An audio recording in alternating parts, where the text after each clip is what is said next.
Hello guys, welcome back to dream happiness love. അപ്പോൾ നമ്മുടെ ഇന്നത്തെ വീഡിയോ എന്താണെന്ന് വെച്ചാൽ നമ്മുടെ Ns200 നമ്മൾ ചെറിയ മോഡിഫിക്കേഷൻ ഒക്കെ ചെയ്തിട്ടുണ്ട്.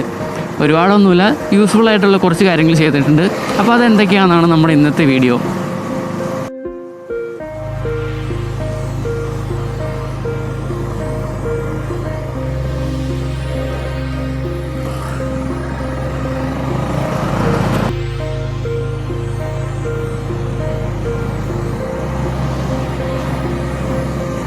ഓക്കെ, അപ്പോൾ അതിൻ്റെ അകത്ത് ഏറ്റവും മെയിനായിട്ടുള്ളതും വളരെ യൂസ്ഫുൾ ആയിട്ടുള്ളത് കാര്യം എന്താണെന്ന് വെച്ച് കഴിഞ്ഞാൽ നമ്മുടെ ഹാൻഡിൽ ബാർ തന്നെയാണ്. ഓക്കെ, അപ്പോൾ നമ്മുടെ ഹാൻഡിൽ ബാറിനെ കുറിച്ച് പറയാനാണെങ്കിൽ ഹാൻഡിൽ ബാർ സെറ്റ് ചെയ്തേക്കുന്നത് നമ്മുടെ ഹിമാലയൻ്റെ ഹാൻഡിലും ഡോമിനാറിൻ്റെ ഹോൾഡറും പിന്നെ ഫ്ലിപ്കാർട്ടിൽ നിന്ന് മേടിച്ചേക്കുന്ന ഒരു ഹാൻഡിൽ റൈസറുമാണ് നമ്മൾ വെച്ചേക്കുന്നത്. അപ്പോൾ ആക്ച്വലി നമ്മുടെ സ്റ്റോക്കിനെ അപേക്ഷിച്ച് നോക്കുമ്പോൾ ഇത് വളരെ കംഫർട്ടബിളാണ് ഓടിക്കാൻ. കുറച്ചുകൂടി കൺട്രോൾ ഉണ്ട്, റിലാക്സ് ആയിട്ട് ഓടിക്കാൻ പറ്റുന്നുണ്ട് നമുക്ക്. അതുമാത്രമല്ല, ഈ ഹാൻഡിൽ വയ്ക്കുമ്പോൾ ചെറുതായിട്ട് നമ്മുടെ വണ്ടിക്ക് ലുക്ക് കുറച്ച് അടിപൊളിയായിട്ട് കിട്ടുന്നുണ്ട്. ഓക്കെ, അപ്പോൾ അതിൻ്റെ കൂടെ തന്നെ നമ്മൾ ഹാൻഡിൽ മാറ്റിയപ്പോൾ ഹാൻഡിലിൻ്റെ ഗ്രിപ്പ് കൂടി മാറ്റിയിട്ടുണ്ട്. കാരണം സ്റ്റോക്ക് ഗ്രിപ്പ് എന്ന് പറഞ്ഞാൽ കുറച്ച് ഹാർഡാണ്. കുറച്ച് നേരം ഓടിക്കുമ്പോഴത്തേക്കും കൈ കുറച്ച് പെയിനൊക്കെ ഉണ്ടാവാറുണ്ട്. അപ്പോൾ ഞാനത് മാറ്റിയായിരുന്നു. നമ്മൾ വെച്ചേക്കണ RCBയുടെ ഒരു ഹാൻഡിൽ ഗ്രിപ്പാണ്, ലോക്കൽ തന്നെയാണ്. പക്ഷെ അതിപ്പോൾ കളർ കാര്യങ്ങളൊക്കെ പോയി, ഇതെന്തായാലും മാറ്റണം.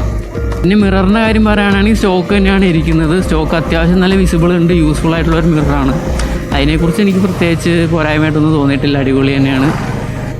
പിന്നെ നമ്മൾ മാറ്റിയേക്കണം എന്താണെന്ന് വെച്ചാൽ ഫ്രണ്ടിലത്തെ 2 ഇൻഡിക്കേറ്റർ മാറ്റിയിട്ടുണ്ട്. അത് ചുമ്മാ ഞാൻ ഹാൻഡിലൊക്കെ മേടിക്കാൻ പോയ സമയത്ത് ചുമ്മാ ഇഷ്ടപ്പെട്ടപ്പോൾ 2 ചുമ്മാ മേടിച്ച് മാറ്റിയതാണ്.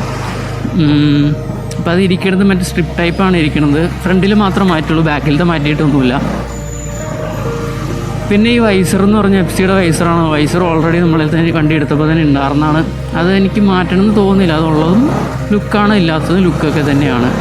അപ്പോൾ ഇനി അത് മാറ്റാൻ എനിക്ക് ചെറിയ പ്ലാനുണ്ട്. സ്റ്റോക്ക് ലുക്കിലേക്ക് ആക്കാൻ വേണ്ടി ചെറിയൊരു താല്പര്യമുണ്ട്. കാരണം അത് കുറേ നാൾ കഴിയുമ്പോൾ സ്ക്രൂ ഒക്കെ ലൂസായി ചെറിയ രീതിയിൽ വൈബ്രേഷനൊക്കെ അടിച്ച് തുടങ്ങും. ചെറിയ രീതിയിലല്ല, നല്ല രീതിയിൽ എനിക്ക് കിട്ടുന്നുണ്ട്. അപ്പോൾ അതെനിക്ക് ഇഷ്ടപ്പെടുന്നില്ല. തിരിച്ച് സ്റ്റോക്കിലേക്ക് തന്നെ കൺവേർട്ട് ചെയ്യാനൊരു ചെറിയ പ്ലാനൊക്കെ ഉണ്ട്. ഉടനെ തന്നെ ചെയ്യുമായിരിക്കും.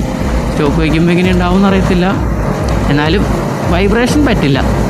ഓക്കെ, പിന്നെ എങ്ങനെ മാറ്റിയതെന്ന് പറയാനാണെങ്കിൽ നമ്മുടെ ബാക്കിലേക്ക് വരുമ്പോൾ ബാക്കിലത്തെ ടെയിൽ ഐഡിയും ഗ്രാബ് റെയിലും 2 നമ്മൾ മാറ്റിയിട്ടുണ്ട്. ടെയിൽ ഐഡി എന്ന് പറഞ്ഞാൽ അത്യാവശ്യം അന്ന് വെച്ചാൽ നോർമലി നമ്മൾ മിക്കതും കാണുന്നത് കറക്റ്റ് ബോഡിയോട് കറക്റ്റ് ഫിറ്റായിട്ടിരിക്കുന്ന രീതിയിലാണ് പലരും വെച്ചേക്കണേ. അപ്പോൾ അതെനിക്ക് കാണുമ്പോൾ എനിക്ക് കുറച്ച് ബോറായിട്ട് തോന്നി. അപ്പോൾ നമ്മുടെ സ്റ്റോക്കും ബോറൊന്നുമല്ല, പക്ഷേ സ്റ്റോക്കിൻ്റെ അത്രയും നീളം എനിക്ക് അത്രയ്ക്ക് ഇഷ്ടപ്പെട്ടില്ല. ഒരു മീഡിയം ലെവലിലാണെങ്കിൽ എനിക്ക് ഓക്കെ ആയിരുന്നു. സ്റ്റോക്കിന് നോക്കുമ്പോൾ കുറച്ച് നീളം കൂടുതലുണ്ട്. അപ്പോൾ ഞാൻ നോക്കിയപ്പോൾ അത് കട്ട് ചെയ്ത് വെക്കണേക്കാളും കുറച്ച് ഇട്ടായിട്ട് ഫ്ലിപ്കാർട്ടിൽ ജസ്റ്റ് നോക്കിയതാണ്. അപ്പോൾ ഇങ്ങനൊരു സാധനം കണ്ടു, ഇതാണ് നമ്മൾ വെച്ചേക്കുന്നത്. ഇത് എത്ര 500 സംതിങ് എങ്ങാണ്ട് ആയിട്ടുള്ളൂ. ഇതെന്ന് പറഞ്ഞാൽ കറക്റ്റ് ബോഡിയോട് ടച്ച് ചെയ്ത് നിൽക്കുന്നില്ല, ചെറിയൊരു ഗ്യാപ്പുണ്ട്, എന്നാൽ അത്ര ബോറും അല്ല, അത്യാവശ്യം ലുക്കായിട്ട് തന്നെ ഇരിക്കുന്നുണ്ട്. എനിക്കത് ഭയങ്കര ഇഷ്ടപ്പെട്ടു, അതുകൊണ്ടാണ് ഇത് തന്നെ മേടിച്ചത്. നമ്പർ പ്ലേറ്റ് ആണെങ്കിലും ഇൻഡിക്കേറ്റർ ആണെങ്കിലും പുറകെ വന്നവർക്ക് കാണാനും പറ്റും, വേറെ ഒരു ബുദ്ധിമുട്ടുമില്ല. എനിക്ക് കുറച്ച് യൂസായിട്ട് തോന്നി. പിന്നെ അതുപോലെ നമ്മുടെ ടയർ ഹഗ്ഗറിൻ്റെ കാര്യം നോക്കുകയാണെങ്കിൽ അത് ഊരിക്കളഞ്ഞാലും ലുക്കാണ്, ഇരുന്നൂന്ന് വെച്ചും വലിയ ബോറൊന്നുമില്ല. അപ്പോൾ അത്യാവശ്യം നമ്മുടെ മഴക്കാലമൊക്കെ ആയതുകൊണ്ട് പുറകെ വന്ന ആൾക്കാർക്കും പുറകിലിരിക്കുന്ന ആൾക്കാർക്കും ബുദ്ധിമുട്ടാവണ്ട എന്ന് വെച്ചിട്ടാണ് നമ്മളത് ഊരിക്കളയാത്തത്. മഴയില്ലാത്ത സമയങ്ങളിൽ ചിലപ്പോൾ ഞാൻ ഊരാറുണ്ട്.